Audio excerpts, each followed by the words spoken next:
Welcome viewers.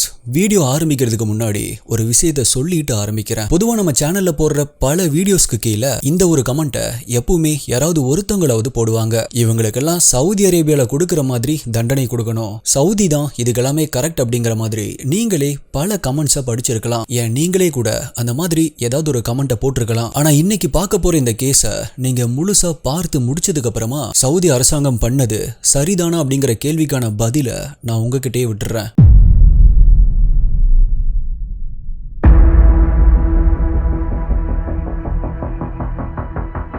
அது மே 22 2005 வருடம் டவட்மி Saudi Arabia. பொதுவாவே வெஸ்டர்ன் கண்ட்ரீஸ், மிடில் ஈஸ்ட் கண்ட்ரீஸ்ல எல்லாம் அவங்களுடைய குழந்தைகளை பாத்துக்கிறதுக்காக நேனி அப்படின்னு அழைக்கப்படுற பணிப்பெண்களை வைக்கிறது அந்த டைம்ல வழக்கமா இருந்துச்சு. அதுவும் அந்த மாதிரி மோஸ்ட் ஆஃப் த பணிப்பெண்கள் வேற நாடுகள்ல இருந்து தங்களுடைய குடும்ப சூழ்நிலைக்காக, தங்களுடைய குடும்பத்தை காப்பாத்துறதுக்காக வந்த பெண்களா இருப்பாங்க. அதே மாதிரி Mr and Mrs Naif Jiziyan Khalaf Al Otaibi அப்படின்னு சொல்லப்படுற ஒரு தம்பதி அவங்களோட பிறந்து 4 மாதங்களான குழந்தைய பாத்துக்கிறதுக்காக அவங்களுடைய வீட்டுல வேலைக்கு வச்சிருந்த ஒரு பெண் தான் ரிசானா. சோ அன்னைக்கு மதியமும் வழக்கம் போல ரிசானா அவங்களுடைய குழந்தைய பாத்துட்டு இருந்திருக்காங்க. அந்த குழந்தைக்கு பாட்டில்ல ஃபீட் பண்ணிட்டு இருந்திருக்காங்க. டைம் இப்ப கரெக்டா மதியம் 12 மணி 30 நிமிடங்கள் இருக்கும். அப்படி ரிசானா பால் ஃபீட் பண்ணிட்டு இருக்கும் பொழுது திடீர்னு அந்த குழந்தைக்கு மூச்சு திணறல் ஏற்பட ஆரம்பிச்சிருக்கு. அதனால குழந்தைக்கு பொறையேறி குடிச்சிட்டு இருந்த பால் மூக்கு மற்றும் வாய் வழியா வெளியேற ஆரம்பிக்குது.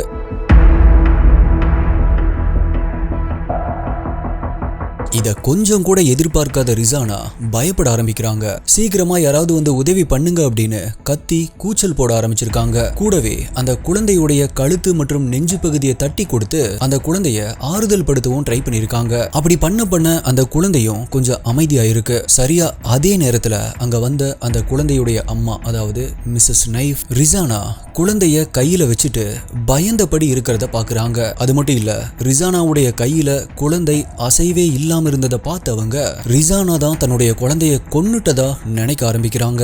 ஏன்னா அப்ப அந்த குழந்தை உண்மையாவே இறந்திருந்துச்சு.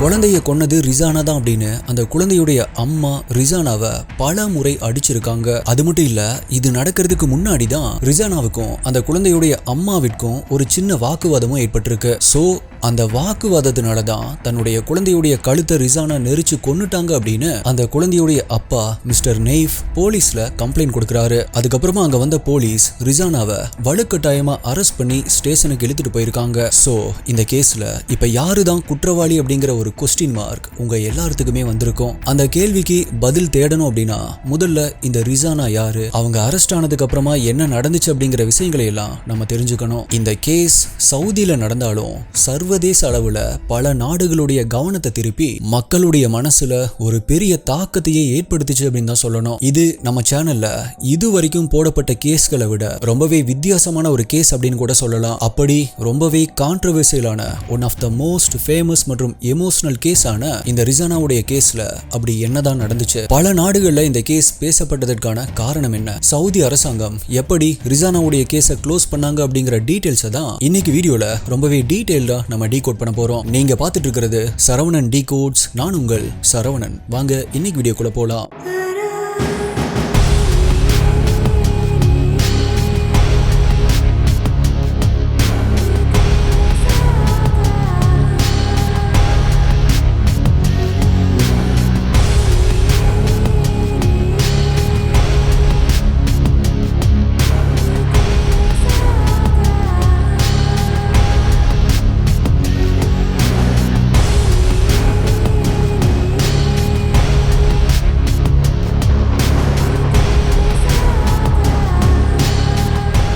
உங்களுக்கு crime thriller, mystery, strange, solved, unsolved cases இதெல்லாம் பிடிக்கும் அப்படின்னா நீங்க இதோடைய ஃபேன் அப்படின்னா இப்பவே நம்மளுடைய சேனலுக்கு சப்ஸ்கிரைப் பண்ணிக்கோங்க. ஏன் அப்படின்னா இந்த மாதிரியான வீடியோஸ் தான் ஒரு நாள் விட்டு ஒரு நாள் நம்மளுடைய சேனல்ல வரும். மேலும் இந்த வீடியோல நான் சொல்ற யூடியூப்ல காமிக்க முடியாத crime scene images, crime scene videos எல்லாமே நம்மளுடைய டெலிகிராம் குரூப்ல தான் அப்டேட் பண்ணுவேன். யூடியூப்ல கரெக்டா நோட்டிபிகேஷன் வராதவங்களுக்குமே அங்க இன்ஸ்டன்டா அப்டேட் வந்துடும். நம்மளுடைய அஃபீஷியல் டெலிகிராம் குரூப்புடைய லிங்க் டிஸ்கிரிப்ஷன் பின்னாடி கமெண்ட்ல கொடுத்துருக்கேன். அதுல ஜாயின் பண்ணி செக் பண்ணி பாருங்க.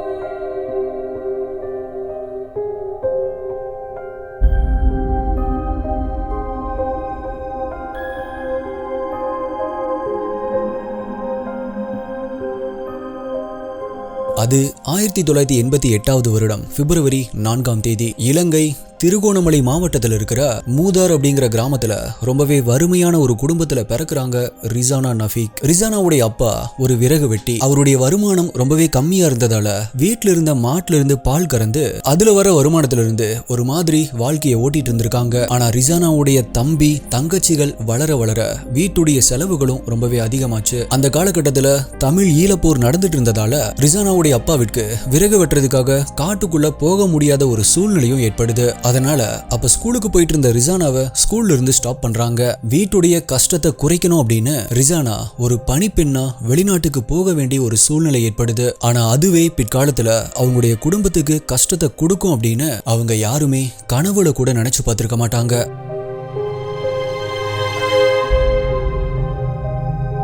அது மே 4ஆம் தேதி 2005 வருடம் சவுதி அரேபியாவிற்கு பணிப்பெண்ணா வந்த ரிசானா வெறும் 2 வாரங்கள் தான் மிஸ்டர் அண்ட் மிஸ்ஸஸ் நெய்ஃபுடைய வீட்டுல நேனியா வேலை பார்த்திருந்தாங்க. அந்த 2 வாரங்களுடைய முடிவுல தான் நான் இன்ட்ரோல சொன்ன விஷயங்கள் நடக்க ஆரம்பிச்சது. போலீஸ் ரிசானாவை அரெஸ்ட் பண்ணி கூட்டிட்டு போனதுக்கு அப்புறமா நான் தான் அந்த குழந்தைய கழுத்தை நெரிச்சு கொலை பண்ணிட்டேன் அப்படிங்கிற ஒரு ஸ்டேட்மெண்ட்டை ரிசானா கிட்ட இருந்து எடுக்கிறதுக்காக ரிசானாவை ஸ்டேஷனுக்குள்ள வச்சு அடிச்சு டார்ச்சர் பண்ணி ஃபோர்ஸ் பண்ணிருக்காங்க அப்படின்னு சொல்லப்படுது.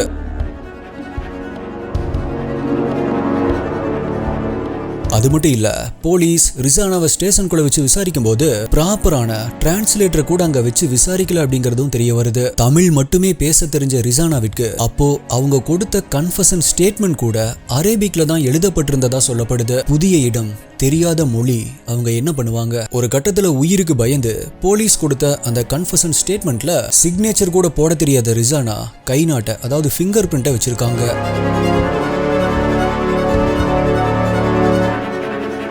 மொழி தெரியாத நாட்டுல யாருமே உதவிக்கு கூட இல்லாத அந்த இடத்துல ரொம்பவே பயத்தில் இருந்த ரிசானா போலீஸ் டார்ச்சர் பண்ணதாலையும் ஒரு வற்புறுத்தலின் கீழே இருந்தனாலையும் தான் அந்த மாதிரி கன்ஃபஸ் பண்ணதா அதுக்கப்புறமா நடந்த ஒவ்வொரு இன்ட்ரோகேஷன்லயும் சொல்லியிருக்காங்க. ஆனா என்னதான் இருந்தாலும் இந்த கேஸ்ல போலீஸ்க்கு ஆதாரம் அப்படிங்கிற ஒண்ணு அதுவும் ரிசானா மூலியமாவே கிடைச்சிருந்துச்சு. அதுதான் அவங்க கை நாட்டு வச்சு கொடுத்த அந்த கன்ஃபஷன் ஸ்டேட்மெண்ட். போலீஸ்க்கு இப்ப இந்த கேஸ் க்ளோஸ் ஆகணும். அதனால அவங்க என்ன நடந்தாலும் அந்த ஆதாரத்தை மாத்த போறதும் இல்ல, மறுக்க போவதும் இல்ல.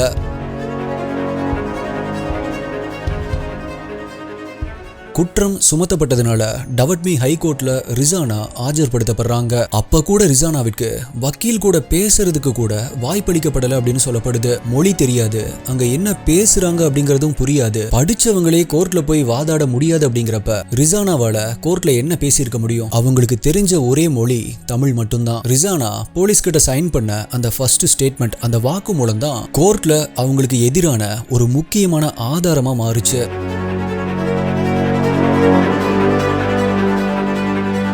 இங்க இந்தியால எல்லாம் போலீஸ் முன்னாடி நம்ம சொல்ற எந்த ஒரு வாக்கு மூலமுமே கோர்ட்ல செல்லாது அப்படிங்கிற ஒரு சட்டம் இருக்கு. ஆனா அங்க எப்படி அப்படிங்கிறது தெரியல. பிகாஸ் போலீஸ் ஸ்டேஷன்ல போலீஸ் முன்னாடி நம்ம சொல்ற வாக்கு மூலம் எல்லாம் செல்லும் அப்படின்னு வச்சுக்கிட்டா இங்க போலீஸ் யார வேணாலும் குற்றவாளியாக்கலாம். இப்ப அந்த ஆதாரத்தை எதிர்த்து போராடுற அளவுக்கு ரிசானாவுடைய வக்கீல் கிட்ட எந்த ஒரு ஆதாரமுமே இல்ல. வழக்கமா சவுதியில ஒரு கொலை பண்ணிட்டாங்க அப்படின்னா சவுதி அரசாங்கம் அவங்களுக்கு கொடுக்கிற கேபிட்டல் பனிஷ்மெண்ட் டெத் சென்டென்ஸ், மரண தண்டனை தான். அந்த அடிப்படையில மிஸ்டர் அண்ட் மிஸ்ஸஸ் தம்பதியுடைய 4 மாத குழந்தையை கொன்ற குற்றத்திற்காக ரிசானாவிற்கும் மரண தண்டனை அப்படின்னு கோர்ட் தீர்ப்பு வழங்குது.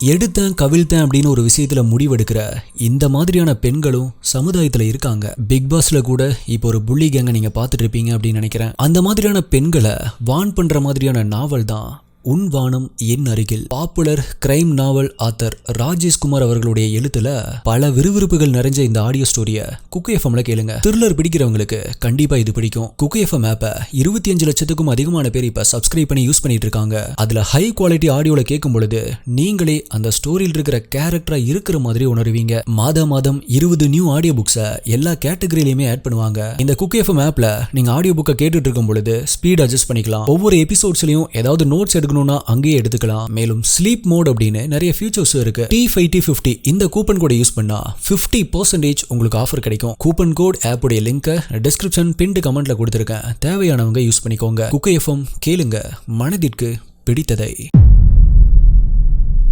ஓகே அவ்வளோதானா, இனி யாருமே ரிசானாவிற்கு ஆதரவா எழுந்திருச்சு நிக்க மாட்டாங்களா அப்படின்னு நினைக்கும் போதுதான் இந்த கேஸ்ல ஒரு புது வழி உருவாக ஆரம்பிச்சது. இப்படி ரிசானா அவங்க பண்ணாத ஒரு தப்பிற்காக குற்றம் சுமத்தப்பட்டிருக்காங்க அப்படிங்கிற இந்த செய்தி கொஞ்சம் கொஞ்சமா பல நாடுகளுக்கு உலகம் முழுவதுமா பரவ ஆரம்பிக்குது. அப்படி இத பத்தி கேள்விப்பட்ட ஹாங்காங்ல இருக்க ஒரு ஹியூமன் ரைட்ஸ் குரூப் உடைய தலைவரான இலங்கையை சேர்ந்த பெர்னாண்டோ பேசில் அப்படிங்கிற ஒரு நபர் ரிசானாவிற்கு கண்டிப்பா நீதி வாங்கி கொடுக்கணும் அப்படின்னு நினைக்கிறாரு. அதன்படி அவரு சவுதியில் இருக்க one of the most experienced லாயரான கேட்டப் அல் சமரின்னு சொல்லப்படுற ஒரு லாயரை ஹையர் பண்ணி ரிசானாவுடைய தண்டனைக்கு எதிராக மேல்முறையீடு செய்ய ஆரம்பிக்கிறாரு.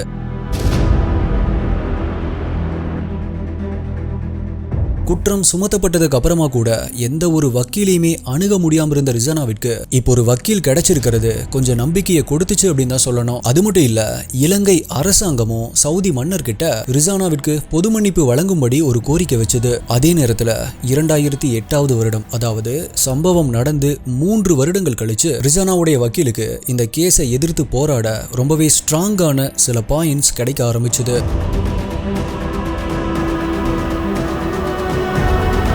நான் ஆரம்பத்திலேயே சொன்ன மாதிரி ரிசானா பிறந்தது 1988 பிப்ரவரி 4 அவங்க சவுதி அரேபியாவிற்கு பணிப்பெண்ணா வந்தது 2005 வருடம் மே 4 1988 பிறந்த ரிசானா 2005 சவுதி வந்திருக்காங்க அப்படின்னா அப்போ அவங்களுடைய வயது 17. ஆனா 18 வயதுக்கு கீழே இருக்கிறவங்கள வெளிநாடுகளுக்கு வேலைக்கு அனுப்புறது இலங்கையிலும் சரி சவுதியிலும் சரி அனுமதிக்கப்படாத ஒண்ணு. ஆனா ரிசானா எப்படி அங்க போயிருப்பாங்க அப்படின்னு தேடி பார்க்கும்போது அவங்களுடைய பாஸ்போர்ட்ல பிறந்த வருடம் மாற்றி போடப்பட்டிருக்கு அப்படிங்கிறது தெரிய வருது. அதாவது அவங்கள வெளிநாட்டுக்கு அனுப்பணும் அப்படிங்கிறதுக்காக ஏஜென்ட்ஸ்க்கு பணம் கொடுத்து பாஸ்போர்ட்ல இருந்த பிறந்த வருடத்தை 1988 இருந்து 1982 அப்படின்னு மாத்திருக்காங்க.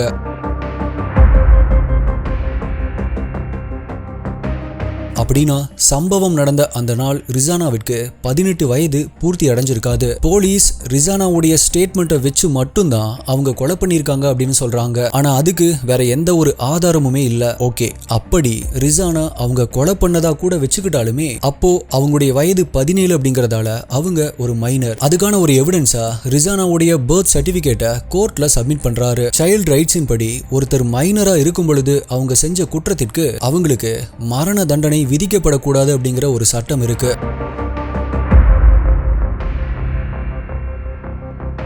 அது மட்டும் இல்லாம இங்க முக்கியமா பார்க்க வேண்டிய இன்னொரு விஷயமும் இருக்கு. ரிசானா அப்ளை பண்ணது வீட்டு வேலைகளை செய்யற ஒரு பணிப்பெண் வேலைக்கு தான். பட் சைல்ட் ட்ரைனிங் கொஞ்சம் கூட வழங்கப்படாத அவங்களுக்கு குழந்தைய பராமரிக்கிற ஒரு வேலை வழங்கப்பட்டிருக்கு. அதனால ஒரு குழந்தைக்கு மூச்சு திணறல் வந்துச்சு அப்படின்னா அந்த குழந்தைய என்ன பண்ணணும் அப்படிங்கிறது 17 வயதான ரிசானாவிற்கு கண்டிப்பா தெரிஞ்சிருக்கிறதுக்கு வாய்ப்பு இல்ல. சோ அன்னைக்கு நடந்தது கம்ப்ளீட்டா ஒரு ஆக்சிடென்ட் அப்படின்னு அவர் வாதாட ஆரம்பிக்கிறாரு.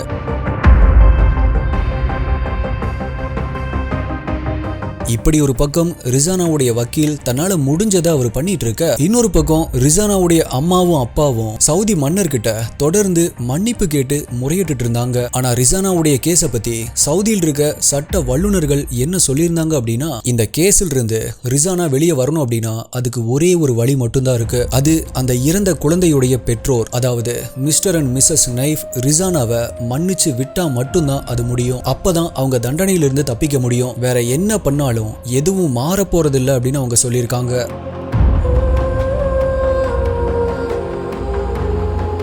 அதனால ரிசானாவுடைய அம்மாவும் அப்பாவும் மிஸ்டர் அண்ட் மிஸ்ஸஸ் நேஃப் கிட்ட மன்னிப்பு கேட்கறதுக்காக இவங்களுடைய குடும்பம் ரொம்பவே கஷ்டத்துல இருந்தாலும் பணம் எல்லாமே ரெடி பண்ணி அவங்களுடைய மகளுக்காக இலங்கையிலிருந்து சவுதி அரேபியா போயிருக்காங்க. ரிசானாவுடைய மொத்த ஃபேமிலியும் போய் அவங்க கிட்ட மன்னிப்பு கேட்கறதால கண்டிப்பா அந்த பேரண்ட்ஸ் மன்னிச்சிருவாங்க அப்படின்னு முழு குடும்பமுமே ஏதாவது ஒரு நல்ல செய்தி வரும் அப்படின்னு காத்துட்டு இருந்தாங்க. ஆனா அவங்களுடைய எதிர்பார்ப்பு எல்லாம் சுக்கு நூறா உடைச்சு போடுற மாதிரி இறந்து போன அந்த குழந்தையுடைய பேரண்ட்ஸ் ரிசானாவுடைய பேரண்ட்ஸை சந்திக்க மறுத்தது மட்டும் இல்லாம ரிசானாவிற்கு மன்னிப்பு கொடுக்கவும் மறுத்திருக்காங்க.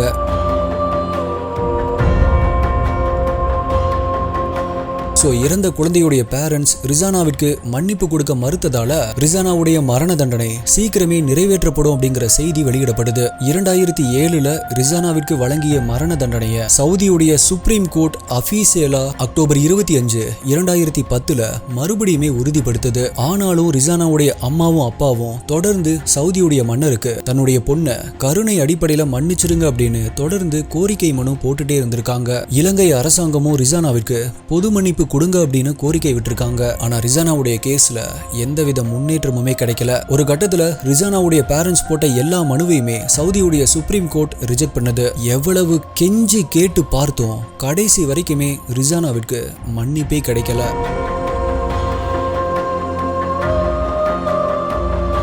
ஆனா இந்த விஷயங்கள், அதாவது சுப்ரீம் கோர்ட் எல்லா மனுவையுமே ரிஜெக்ட் பண்ணது, ரிசானாவுக்கு மரண தண்டனை மீண்டுமே உறுதியானது, இது எதுவுமே சிறையில் இருந்த ரிசானாவுக்கு சொல்லப்படல. இன்ஃபேக்ட் எந்த நேரத்துல வேணும்னாலும் அவங்களுக்கு மரண தண்டனை நிறைவேற்றப்படலாம் அப்படிங்கிறது, எப்படியாவது நம்மளுடைய நாட்டுக்கு போயிடலாம் அப்படின்னு வெயிட் பண்ணிட்டு இருந்த ரிசானாவுக்கு தெரியாது.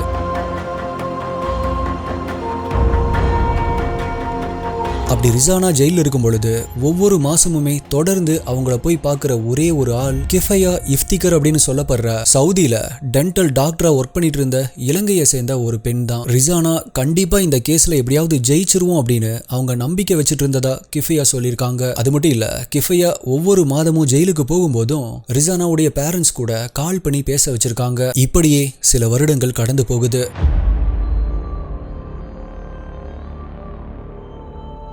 அது 2013 வருடம் ஜனவரி 6 இறந்து போன அந்த குழந்தையுடைய பெற்றோருக்கும் ரிசானாவுடைய குடும்பத்துக்கும் இடையில ஒரு நல்ல சமாதான முடிவு வர்ற வரைக்குமே இந்த மரண தண்டனையை தள்ளி போடும்படி இலங்கை அரசாங்கம் சவுதியுடைய மன்னருக்கு புதுசா இன்னொரு கோரிக்கை வைக்குது. ஆனா 2 நாட்களுக்கு அப்புறமா, அதாவது ஜனவரி 9, 2013 வருடம், அது ஒரு புதன்கிழமை. அன்னைக்கு காலையில டென்டல் டாக்டரான கிஃபியா எப்பவும் போல ரிசானாவை பாக்குறதுக்காக ஜெயிலுக்கு போயிருக்காங்க. ஆனா என்னைக்கும் இல்லாம அன்னைக்கு பிரிசன் கார்ட்ஸ் அவங்கள உள்ள அலோ பண்ணல. இன்னைக்கு நீங்க ரிசானாவை பார்க்க முடியாது, நாளைக்கு இல்ல அப்படின்னா கொஞ்ச நாள் கழிச்சு வந்து பாருங்க அப்படின்னு சொல்லியிருக்காங்க. சரி, ஓகே அப்படின்னு அவங்களுமே திரும்ப போயிருக்காங்க. அப்படி திரும்பவும் அவங்க போகும்போதுதான் சிறையில் இருந்த ரிசானாவிற்கு ஏற்கனவே மரண தண்டனை நிறைவேற்றப்பட்டுருச்சு அப்படிங்கிற செய்தி தெரிய வருது.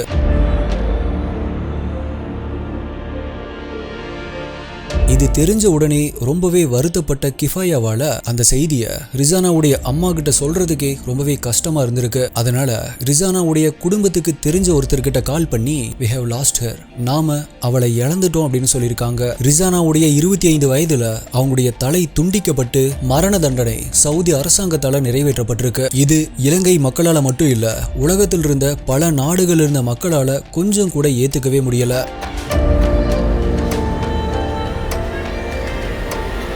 சம்பவம் நடந்தப்ப ரிசானா ஒரு மைனரா இருந்ததும் சவுதி அரசாங்கம் அவங்களுக்கு மரண தண்டனை கொடுத்தது சர்வதேச சிறுவர் உரிமை மீறல் அப்படின்னு பல நாடுகள் இருந்தும் பயங்கரமான கண்டனம் தெரிவிக்கப்பட்டுச்சு. மனித உரிமை சட்டத்தை மீறி ரிசானாவுக்கு மரண தண்டனை கொடுத்த சவுதி அரேபியா இந்த கேஸ முறையற்ற விதத்துல ஹேண்டில் பண்ணதாகவும் பலதரப்பட்ட ஹியூமன் ரைட்ஸ் ஆர்கனைசேஷன்ஸால விமர்சிக்கப்பட்டுச்சு. இலங்கை அரசாங்கமும் சவுதி அரேபியாவுடைய இந்த செயலுக்கு பயங்கரமான பெரும் கண்டனம் தெரிவிச்சது. ஆனா இது எல்லாத்துக்குமே சவுதி அரசாங்கம் ஒரே ஒரு பதில் தான் சொன்னாங்க, எங்க கையில எதுவுமே இல்ல. பாதிக்கப்பட்ட அந்த இறந்த குழந்தையுடைய பேரண்ட்ஸ் ஆன மிஸ்டர் அண்ட் மிஸ்ஸஸ் நெய்ஃப் அவங்க மன்னிக்காம நாங்க எதையுமே பண்ண முடியாது அப்படின்னு ஒரே ஒரு பதிலை மட்டும் சொல்லியிருக்காங்க.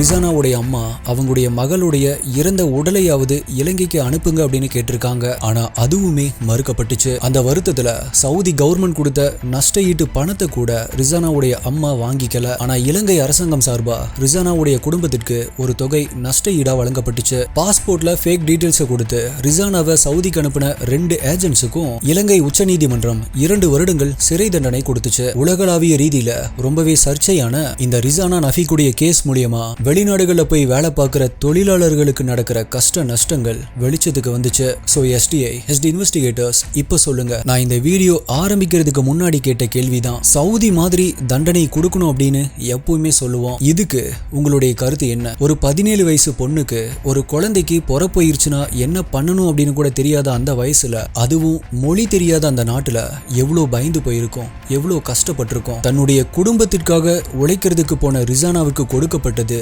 நீதியா அல்லது அநீதியா அப்படிங்கறத நீங்க தான் சொல்லணும். அந்த குழந்தையுடைய பேரண்ட்ஸ் நினைச்சிருந்தா ரிசானாவை மன்னிச்சிருக்கலாம். ஆனா எப்பவுமே ஒரு ஏழை குணத்துல பணக்காரனாகவும் அதே ஒரு பணக்காரன் குணத்துல ஏழை அப்படிங்கறது இங்க ரொம்ப நல்லாவே புரிய வச்சிருக்கு. இப்ப நான் சொன்னதுக்கு அர்த்தம் என்ன அப்படிங்கறது கண்டிப்பா உங்களுக்கு நல்லாவே புரிஞ்சிருக்கும்னு நினைக்கிறேன். இதை பத்தி உங்களுடைய கருத்து என்ன அப்படிங்கறதையும் மறக்காம கீழே கமெண்ட் பண்ணுங்க. இதே மாதிரி வேற ஏதாவது கேஸ் கேள்விப்பட்டிருக்கீங்களா அப்படிங்கறதையும் கீழே கமெண்ட் பண்ணுங்க. உங்களுடைய பெஸ்டான கமெண்ட் அடுத்த வீடியோல வரும். இதே மாதிரியான இன்னொரு வீடியோல மீட் பண்றேன். நன்றி, பாய்.